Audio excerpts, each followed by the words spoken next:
मजुरांनी सुद्धा हे लक्ष घेतलं पाहिजे। दोन भाऊ जर एकत्र येऊ शकतं तर आपण शेतकरी शेतमजुरांचा लढा अधिक मजबूत करण्यासाठी एकत्र झालं पाहिजे। हा संदेश माझ्या शेतकरी बांधव आणि मजुरांनी घेतला पाहिजे अशी अपेक्षा आहे।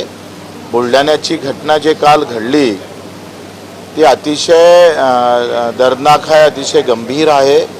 मला वाटते फडणवीस साहेब या राज्याचे गृहमंत्री आहे, मुख्यमंत्री असताना गृह खाते त्यांच्याकडे आहे। ते या सगळ्या घटनेवर जर आपण 5-6 महिन्याचा जर बीड झालं, आता ते बुलढाणा ते तशा पद्धतीने समोर येतं का?